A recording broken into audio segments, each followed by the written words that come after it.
अस्सलाम वालेकुम नाज़रीन, उम्मीद है आप बख़ैर व आफ़ियत होंगे। इनकम टैक्स ऑर्डिनेंस 2001 में सेक्शन 82 के अंदर रेजिडेंट इंडिविजुअल की डेफिनेशन दी गई है और इस बजट में यानी फाइनेंस एक्ट 2022 में उसमें कुछ चेंजेस आई हैं। तो आइए देखते हैं कि पहले क्या प्रोविज़न थी और उसमें जो चेंजेस आई हैं उसके बाद अब रेजिडेंट इंडिविजुअल की डेफिनेशन क्या होगी। ये रेजिडेंट इंडिविजुअल की डेफिनेशन बड़ी इंपॉर्टेंट है क्योंकि इसकी बेसिस पे आपकी टैक्स कंप्यूटेशंस होती हैं। अगर आप मेरे चैनल पर नए हैं तो आप चैनल को सब्सक्राइब कर लीजिएगा, अपने वैल्यूएबल कमेंट्स ज़रूर दीजिएगा और मगर आपके कोई क्वेश्चंस हैं तो आप ज़रूर कीजिएगा, इंशाल्लाह I will try to respond. और चलिए स्टार्ट करते हैं। सेक्शन 82 इनकम टैक्स ऑर्डिनेंस 2001 की बजट से पहले की जो डेफिनेशन है वो मैं आपके सामने पेश कर रहा हूँ। रेजिडेंट इंडिविजुअल कौन होगा जी? An individual shall be resident individual for a tax year if the individual, यानी कि एक रेजिडेंट इंडिविजुअल वो होगा जो is present in Pakistan for a period और periods amounting in aggregate to 183 days और more in the tax year, यानी कि वो इंडिविजुअल जो पाकिस्तान में मौजूद रहा हो किसी भी टैक्स ईयर में 183 डेज़ यानी 183 दिन या उससे ज़्यादा पाकिस्तान में अगर वो मौजूद रहा हो तो वो रेजिडेंट इंडिविजुअल कहलाएगा। उसके बाद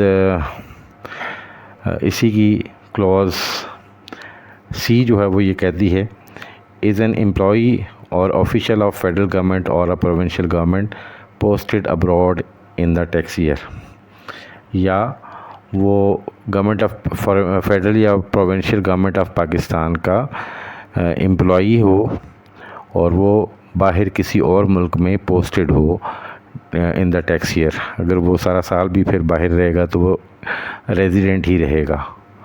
यानी कि पहली तो ये है कि आम इंडिविजुअल जो है वो अगर 183 दिन या उससे ज़्यादा पाकिस्तान में रहा हो एक टैक्स ईयर के दौरान तो रेजिडेंट होगा, या कोई फेडरल या प्रोविंशियल गवर्नमेंट का एम्प्लॉई जो बाहर पोस्टेड हो और वो भी पाकिस्तान का रेजिडेंट कराएगा बाहर पोस्टेड होने के बावजूद।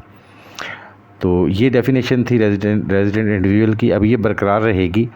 और उसके बाद अभी फाइनेंस एक्ट 2022 में चेंजेस आई हैं वो मैं आपसे शेयर करता हूँ। क्लॉज ए जो मैंने आपको बताया 183 डेज़ और मोर, उसमें उसके एंड पे एक और किया गया है, यानी ये कमी थी, और का वर्ड यूज़ नहीं किया गया था तो अब ये और किया गया है, मैंने आपको इसी तरह बताया है। और क्लॉज सी के बाद फुल स्टॉप की बजाय सेमी कोलन लगाया जाएगा और उसके बाद एक नई क्लॉज इंसर्ट की गई है जिसको डी क्लॉज कहते हैं। वो ये कहता है कि being a citizen of Pakistan is not present in any other country for more than 182 days during the tax year और who is not a resident tax payer of any other country.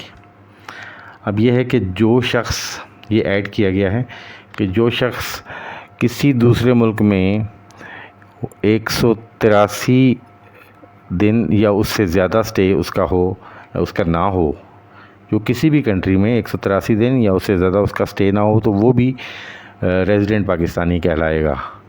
या जो शख्स जो पाकिस्तानी रेजिडेंट, पाकिस्तानी पर्सन जो है Pakistani national, वो किसी और कंट्री का अगर रेजिडेंट पर्सन ना रहा हो किसी टैक्स ईयर में तो वो ये समझा जाएगा कि वो पाकिस्तान का रेजिडेंट है।